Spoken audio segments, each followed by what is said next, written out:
প্রথমেই জানিয়ে দিব, শেষ মুহূর্তে পরিস্থিতি পাল্টে দিল ডক্টর ইউনূস।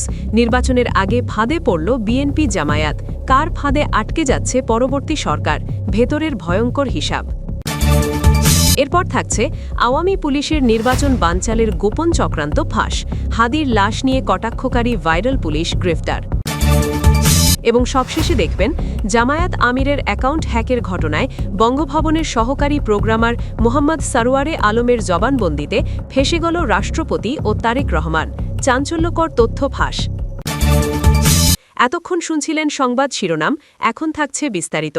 নির্বাচনের ঠিক আগ মুহূর্তে আপাতদৃষ্টিতে দেশের রাজনৈতিক আকাশ শান্ত, সবকিছু স্বাভাবিক বলেই মনে হচ্ছে। কিন্তু এই স্বাভাবিকতার আড়ালে তলে তলে ঘটছে এক অকল্পনীয় ঘটনা। ডক্টর ইউনূস এমন এক পরিস্থিতির জাল বুনছেন, যা বাংলাদেশের ইতিহাসে তো বটেই, বিশ্ব রাজনীতিতেও এক বিরল দৃষ্টান্ত হয়ে থাকবে। অনেকেই ভাবছেন দায়সারা একটি নির্বাচন দিয়ে ডক্টর ইউনূস ক্ষমতা ছেড়ে শান্তিতে অবসরে চলে যাবেন। নোবেলজয়ী এই মানুষটি কেবল লেকচার দিয়েই দিন কাটাবেন, কিন্তু তারা সম্ভবত পরিস্থিতির গভীরতা এক বিন্দুও আঁচ করতে পারছেন না। পর্দার আড়ালে ইতোমধ্যেই তৈরি হয়ে গেছে এক বিশাল খেলার ছক। এই ছক এতটাই নিখুঁত ও কঠোর যে ভবিষ্যতে যেই সরকারি ক্ষমতায় আসুক, সে বিএনপি হোক কিংবা জামায়াত, তাদের প্রতিটি পদক্ষেপ নিতে হবে ডক্টর ইউনূস তৈরি করে দেওয়া নির্দিষ্ট সীমানার মধ্যেই। কেউ একে ফাঁদ বলছেন, কেউ বলছেন শিকল, আবার কেউ বলছেন ২৪-এর গণ অভ্যুত্থানের চেতনাকে রক্ষার এক অভিনব রক্ষা কবচ। শব্দ যাই হোক, বাস্তবতা একটাই। আগামী দিনের সরকারের হাত পা এখন থেকেই এক অদৃশ্য সুতান বেঁধে ফেলেছেন এই বিশ্ববরেণ্য ব্যক্তিত্ব। আজ আমরা সেই অদৃশ্য সুতোর জট খুলে দেখব এবং বিশ্লেষণ করব ডক্টর ইউনূসের সেই মাস্টার প্ল্যান, যা দেখে রীতিমতো হতভাগ দেশের বড় বড় রাজনৈতিক দলগুলো। এই আলোচনার গভীরে যাওয়ার আগে একটি বিষয় পরিষ্কারভাবে বোঝা জরুরি। ডক্টর ইউনূসকে যারা কেবল একজন সহজ সরল অর্থনীতিবিদ ভেবেছিলেন, তারা এখন বড় ধাক্কা খাচ্ছেন। তিনি নিজেকে এমন এক কঠিন বাস্তবতা হিসেবে প্রতিষ্ঠা করেছেন, যার তৈরি কাঠামোর বাইরে যাওয়ার ক্ষমতা এখন আর কারো নেই। এটি কোনো ব্যক্তিগত ক্ষমতার লড়াই নয়, বরং এটি একটি বিশাল রাষ্ট্র সংস্কারের নীলনকশা। আপনি যদি মনে করেন শেখ হাসিনার মতো ফ্যাসিজম আবার ফিরে আসবে কিংবা ক্ষমতার দাপটে যা ইচ্ছা তাই করা যাবে, তাহলে সেই স্বপ্ন শুরুতেই ধূলিসাৎ হয়ে যাবে। জুলাই বিপ্লবে যে রক্তক্ষয়ী সংগ্রাম এদেশ দেখেছে, সেই বিপ্লবের ফসল অর্থাৎ জুলাই সনদ বাস্তবায়ন না করে ডক্টর ইউনূস কারো হাতে ক্ষমতা হস্তান্তর করবেন না। এটি এখন ধ্রুব সত্যের মতো স্পষ্ট। এই গ্যারান্টি তিনি শুধু কথাই দেননি, বরং রাষ্ট্রীয় কাঠামোর রন্ধ্রে রন্ধ্রে এমন পরিবর্তন এনেছেন, যা চাইলেও পরবর্তী সরকার উপড়ে ফেলতে পারবে না। এর সবচেয়ে বড় প্রমাণ দেশের বৈদেশিক নীতিতে আসা বড় পরিবর্তন। ভারতের সঙ্গে পুরনো কায়দায় মাখামাখি করে ক্ষমতা টিকিয়ে রাখার দিন এখন শেষ। যারা ভাবছেন ক্ষমতায় গিয়ে নিজের খেয়াল খুশি মতো দেশ চালাবেন, তারা আসলে এক বড় বিভ্রান্তির মধ্যে আছেন। সবচেয়ে বড় চমক অপেক্ষা করছে ৯ই ফেব্রুয়ারি। নির্বাচনের মাত্র কয়েকদিন আগে যুক্তরাষ্ট্রের সঙ্গে বাংলাদেশ একটি বিশেষ বাণিজ্য চুক্তি স্বাক্ষর করতে যাচ্ছে। বিশ্বের ইতিহাসে নির্বাচনের ঠিক আগ মুহূর্তে এমন গুরুত্বপূর্ণ আন্তর্জাতিক চুক্তির নজির খুবই বিরল। এর অর্থ অত্যন্ত গভীর। ডক্টর ইউনূস নিশ্চিত করেছেন বাংলাদেশের অর্থনৈতিক ও কৌশলগত ভবিষ্যৎ যেন কোনো নির্দিষ্ট রাজনৈতিক দলের ইচ্ছার উপর নির্ভরশীল না থাকে।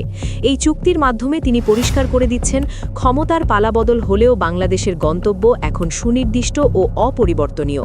যুক্তরাষ্ট্রের সঙ্গে এই বাণিজ্য চুক্তি শুধু ব্যবসার বিষয় নয়, এটি একটি শক্তিশালী রাজনৈতিক বার্তা।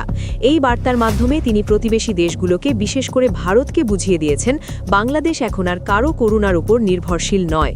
দেশের পররাষ্ট্রনীতি এখন আত্মমর্যাদা ও জাতীয় স্বার্থের ভিত্তিতেই পরিচালিত হবে। যারা ভেবেছিলেন নির্বাচনের পর পুরনো দাদাগিরি ফিরে আসবে, তারা এখন ডক্টর ইউনূসের এই দূরদর্শী চাল দেখে পুরোপুরি কুপকাত।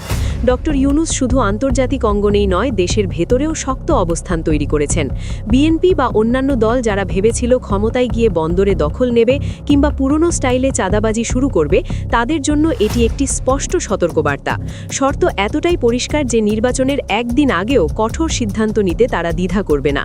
নৌ পরিবহন উপদেষ্টা ব্রিগেডিয়ার জেনারেল ডক্টর সাফত হোসেন যেভাবে জরুরি সভা ডেকে সমস্যার সমাধান করেছেন, তাতেই বোঝা যায় তারা শুধু ক্ষমতা ছেড়ে দেওয়ার অপেক্ষায় নেই, বরং একটি স্বচ্ছ ও পরিষ্কার ব্যবস্থা নিশ্চিত করেই যেতে চান। সাংবিধানিক কৌশলের ক্ষেত্রেও ডক্টর ইউনূস নিয়েছেন এক নজিরবিহীন পদক্ষেপ। প্রচলিত সংবিধানের ফাঁকফোকর অতীতে স্বৈরশাসকরা যেভাবে ব্যবহার করেছে, এবার সেই পথ পুরোপুরি বন্ধ করার উদ্যোগ নেওয়া হয়েছে।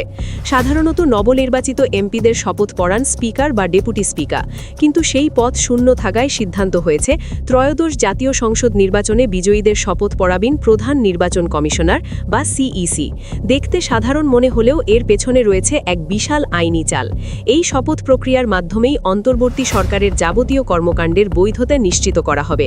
আপনি যদি এমপি হিসেবে শপথ নিতে চান, তবে ডক্টর ইউনূসের সরকারের তৈরি করা আইনি কাঠামোর ভেতরেই আপনাকে আসতে হবে, নচেত আপনার সংসদ সদস্য পদই অবৈধ হয়ে যাবে।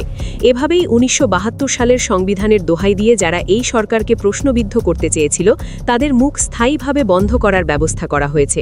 এটি শুধু আইনের খেলা নয়, এটি রাজনৈতিক অস্তিত্বের প্রশ্ন। এখানেই প্রশ্ন আসে, বিএনপি কেন এত অসহায়? দীর্ঘদিন ক্ষমতার বাইরে থাকা বিএনপি এখন ক্ষমতায় ফেরার জন্য মরিয়া, কিন্তু ভারতের সঙ্গে পুরনো ঘরানার সম্পর্ক ও রাজনীতি করার যে বাসনা তারা লালন করছে, ডক্টর ইউনূসের তৈরি কাঠামোর কারণে তা বাস্তবায়ন করা প্রায় অসম্ভব। অন্যদিকে জামায়াত এই পরিবর্তনের সঙ্গে নিজেকে অনেকটাই মানিয়ে নিতে প্রস্তুত। তারা ইউনূসের লেগাসি বহনে আগ্রহী, কিন্তু বিএনপির জন্য এটি সহজ নয়, কারণ ডক্টর ইউনূস যে ব্যবস্থা গড়ে তুলেছেন সেখানে রাজনৈতিক দলের হাতে আর একচ্ছত্র নিয়ন্ত্রণ থাকছে না। জনগণের আকাঙ্ক্ষা ও জুলাই বিপ্লবের চেতনা এখন একটি প্রাতিষ্ঠানিক রূপ পেয়েছে। এই সীমার বাইরে যাওয়া মানেই জনগণের মুখোমুখি হওয়া। ডক্টর ইউনূস এমন পরিস্থিতি সৃষ্টি করেছেন যেখানে পরবর্তী সরকার বাধ্য হয়েই সুশাসন ও জবাবদিহিতার পথে হাঁটবে। পুলিশের গুলিতে নিহতদের ঘটনায় একের পর এক মামলার রায় ও বিচার প্রক্রিয়া তারই অংশ। তিনি ও তার উপদেষ্টা পরিষদ চান না ভবিষ্যতে কোনো সরকার এসে এসব অপরাধ ধামাচাপা দিক। এজন্য তারা এমন নথিপত্র ও আইনি ভিত্তি গড়ে তুলছেন যা উপেক্ষা করা যে কোনো সরকারের জন্য কঠিন হবে। বিশেষ করে জুলাই হত্যাকাণ্ডের বিচার এমন পর্যায়ে নিয়ে যাওয়া হচ্ছে যেখানে পিছু হটার আর কোনো পথ নেই। এটি সেই ফাঁদ যা শুধু অপরাধীদের জন্য নয়, ভবিষ্যতের সম্ভাব্য স্বৈরশাসকদের জন্যও এক বিশাল প্রতিবন্ধক। আপনি আর লাশের উপর দিয়ে রাজত্ব করতে পারবেন না। এই নৈতিক ও আইনি দেয়াল ডক্টর ইউনূস অত্যন্ত শক্তভাবে নির্মাণ করেছেন। বিশ্ব রাজনীতিতে তার গ্রহণযোগ্যতাকেই তিনি বাংলাদেশের স্বার্থে এক শক্ত ঢাল হিসেবে ব্যবহার করছেন। দেশের ভেতরের শক্তিগুলো তাকে সরাতে চাইছে, একথা তিনি জানেন। তাই আন্তর্জাতিক সম্প্রদায়ের সঙ্গে এমন বন্ধন তৈরি করছেন যা ছিন্ন করা কোনো সাধারণ রাজনৈতিক দলের পক্ষে সম্ভব নয়। সবশেষে বলা যায়, ডক্টর মোহাম্মদ ইউনূস কেবল একজন অন্তর্বর্তীকালীন প্রধান উপদেষ্টা নন, তিনি আধুনিক বাংলাদেশের এক নতুন স্থপতি হিসেবে আত্মপ্রকাশ করেছেন। চট্টগ্রাম বন্দর রক্ষা থেকে শুরু করে এমপিদের শপথের নতুন নিয়ম কিংবা আন্তর্জাতিক চুক্তি, সবই এক বৃহৎ লক্ষ্যের দিকে এগোচ্ছে। সেই লক্ষ্য হলো এমন একটি বাংলাদেশ গড়া যেখানে আর কেউ এক নায়ক হতে পারবে না। আপনি একে ইউনূসের ফাঁদ বলুন কিংবা জাতির মুক্তির সনদ, একটি বিষয় নিশ্চিত, পরবর্তী সরকার চাইলেই এই শৃঙ্খল ভাঙতে পারবে না।